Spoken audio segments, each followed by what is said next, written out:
Physics with Deepak Kumar में आपका स्वागत है। अगर आप नीट 2022 का एग्जामिनेशन देने जा रहे हैं तो कौन कौन सी बातें आपको ख्याल रखनी चाहिए, तो आज चलिए बात करते हैं इसी के ऊपर। सबसे पहली चीज़, अगर आप नीट 2022 का एग्जामिनेशन देने जा रहे हैं और क्योंकि आपको पता है कि बिल्कुल लास्ट टाइम आपके पास में बचा हुआ है, तो सबसे पहली चीज़ आपको क्या करना है, ओवर मोटिवेटेड नहीं होना है। इस समय 10 लोगों की बातें सुन करके नहीं जाना है, या नीट के लिए किसी भी प्रकार के एक्स्ट्रा मोटिवेशन को सुन करके आपको नहीं जाना है। इस समय आपको पता है कि आपकी जितनी प्रिपरेशन होनी चाहिए थी वो हो चुकी होगी।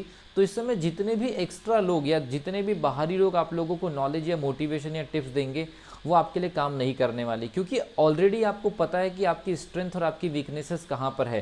तो इसलिए सबसे पहला आपको काम ये करना है कि इस समय बहुत ज़्यादा over motivative thought, over motivative lines, over motivative लोगों को इस समय आपको नहीं सुनना है। सबसे पहली चीज़ तो यही करना है।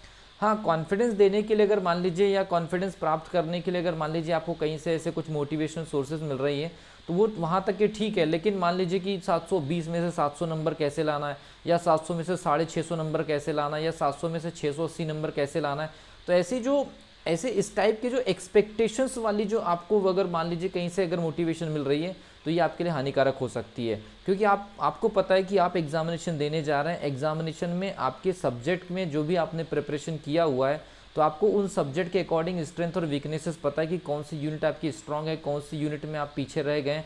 और ये सब सिचुएशन में अगर मान लीजिए आप ओवर मोटिवेटेड थॉट के अगर मान लीजिए शिकार हो जाते हैं तो ये आप लोगों के लिए काफ़ी डेंजरस हो सकता है एग्जामिनेशन में। तो सबसे पहला काम आपको ये करना है कि इन दिनों आपके पास में 2 दिन का समय बचा हुआ है इस वीडियो के अपलोड होते समय, तो आपको ओवर मोटिवेटिव लाइंस को फॉलो नहीं करना है, पहली चीज़। दूसरी सबसे बड़ी चीज़, किसी भी बड़े स्कोर को, किसी और के द्वारा दिए गए स्कोर को फॉलो नहीं करना है। जैसे कि मैंने यहाँ पर लिखा है, ओवर मोटिवेशन चीज़ों के ऊपर इस समय बिल्कुल फोकस नहीं करना है। दूसरी सबसे बड़ी चीज़ है कि अगर मान लीजिए कहीं पर आप यूट्यूब देख रहे हैं या किसी भी टीचर को फॉलो कर रहे हैं तो उनके बताए गए टारगेट के अकॉर्डिंग आपको एक्सपेक्टेशंस क्रिएट नहीं करनी है। वो बता रहे हैं कि अगर आपको 580 लाना है या 680 लाना है तो आपको ऐसे करना है, वैसे करना है। तो अगर आपकी वो रेंज है ही नहीं तो उसके अकॉर्डिंग बताई गई जितनी भी थॉट है या उसके अकॉर्डिंग बताई गई जितनी भी आपको मोटिवेशंस चीज़ें हैं वो आपको अपील नहीं करेगी। इसीलिए इस समय आपको दूसरे लोगों के द्वारा सेट किए गए टारगेट को फॉलो नहीं करना है। आपकी प्रिपरेशन हो चुकी है, आप लास्ट टाइम में प्रिपरेशन को अब रिवीजन कर रहे होंगे। इस समय आप किसी और के टारगेट को फॉलो नहीं करेंगे, आप अपने टारगेट को फॉलो करेंगे तो वो चीज़ें ज़्यादा बेहतर होगी और ज़्यादा अच्छे तरीके से आप एक्सेप्ट, मतलब आप लोगों के लिए ज़्यादा काम भी करेगी, अपील भी करेगी। तो एक्सपेक्टेशंस किसी और के दिए गए टारगेट के ऊपर अगर हो गई तो ये आप लोगों के लिए और डेंजरस हो जाएगा। इसका मतलब ये कि आपको अपने टारगेट अपने हिसाब से सेट करना है। आपने 580 के अकॉर्डिंग पढ़ाई किया, या आपने 650 के लिए पढ़ाई किया, या आपने 450 के लिए पढ़ाई किया हुआ है, ये आपको ज़्यादा बेहतर पता है। इसलिए किसी और के टारगेट आपको अपने ऊपर नहीं लेने हैं और किसी और की थॉट लाइन इस समय आपको नहीं लेनी है, ठीक है भी। तीसरी सबसे बड़ी चीज़, इस समय आपको एक ही काम करना है, जितना हो सकता है सेल्फ मोटिवेटेड रहिए। यहाँ एग्जामिनेशन का पेपर आपके सामने होगा, 180 मिनट आपके पास में होंगे, 200 क्वेश्चन आपके पास में होंगे। तो इस टाइम ड्यूरेशन का आप कितने अच्छे से यूटिलाइज कर सकते हैं और ड्यूरिंग द एग्जामिनेशन आप अपने माइंड को कितना कूल रख सकते हैं। तो सेल्फ मोटिवेशन जरूर रखिए। सेल्फ मोटिवेशन से आपको एक अपने अंदर एक कॉन्फिडेंस बिल्टअप होता है कि हाँ, हम इतने क्वेश्चंस कर सकते हैं कि 45 क्वेश्चन का एक अगर मान लीजिए एक सब्जेक्ट है तो हम 39 अटेम्प्ट कर सकते हैं, 35 अटेम्प्ट कर सकते हैं। यहाँ तक कि इस टाइप की चीज़ें, आप मटेरियलिस्टिक चीज़ों को अगर आप अपना मोटिवेशन बनाएंगे तो ज़्यादा बेहतर होगा। हाँ, कोई यूनिट अगर छूट गई है तो ठीक है, देख लेंगे उसको एग्जामिनेशन में, और कोई यूनिट को बहुत अच्छा किया हुआ है तो वो सब सारी चीज़ें आपको बिल्कुल अपने दिमाग में बैलेंस करके रखनी है। तो सेल्फ मोटिवेटेड रहना है, ताकि जब 180 मिनट में आप पेपर अटेम्प्ट कर रहे होंगे तो अगर मान लीजिए ड्यूरिंग पेपर सॉल्यूशन आप जब कर रहे होंगे तो अगर मान लीजिए स्टार्टिंग में अगर कुछ क्वेश्चंस अगर आपको कन्फ्यूजन क्रिएट कर दे तो आपको पैनिक नहीं होना है, फ्रस्ट्रेशन नहीं रहना है। इसीलिए आपको सेल्फ मोटिवेशन की ज़रूरत पड़ेगी।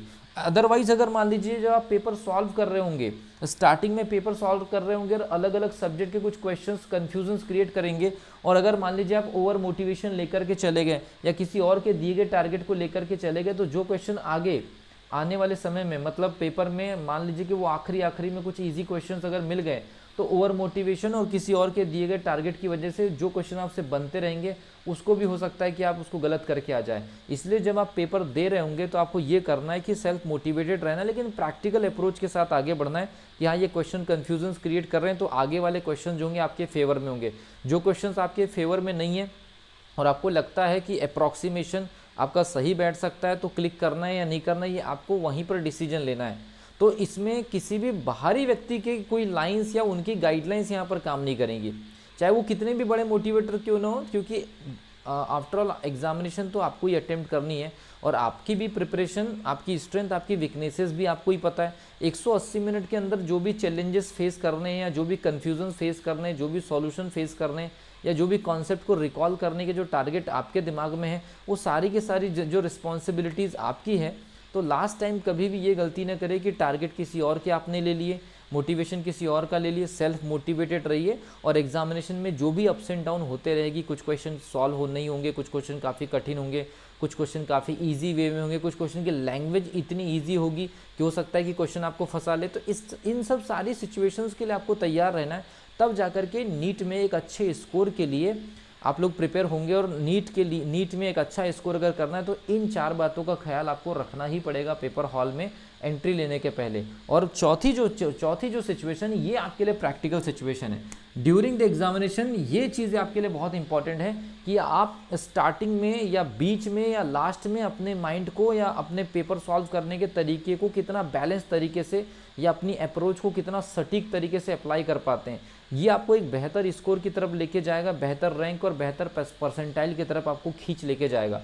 तो मैं सभी नीट के जो एस्पिरेंट हैं उनको बेस्ट विशेस देना चाहूँगा और अच्छे से पेपर अटेम्प्ट करिए। और पेपर में जो भी आपको फ्रस्ट्रेशंस या पैनिक सिचुएशन बनती है उसको तुरंत वहीं पर आपको सॉर्ट आउट करना है कि हाँ ये क्वेश्चन नहीं बन रहा है तो इसको हम देख लेंगे आगे, या इसको क्लिक करना है नहीं करना, तुरंत डिसीजन लेने का है। तो इस चीज़ का विशेष ख्याल रखिए कि क्वेश्चन नीट का आपको पता ऑल इंडिया लेवल का पेपर है तो हर क्वेश्चन तो आपके फेवर में नहीं होगा। तो जो क्वेश्चन आपके फेवर में नहीं है तो अप्रॉक्सीमेशन अनुमान अगर लग सकता है तो आप उस पर आप डिसीजन लीजिए, और जो क्वेश्चन आपसे बन रहे हैं उसको बहुत इत्मीनान से बहुत अच्छे तरीके से सॉल्व करने की कोशिश करिए और उसका राइट आंसर आप लेकर के आइए ताकि आप एक अच्छा परसेंटाइल लेकर के अच्छे कॉलेज में एडमिशन ले सके। मिलता हूँ अगली वीडियो में, तब तक के लिए wish you all the best.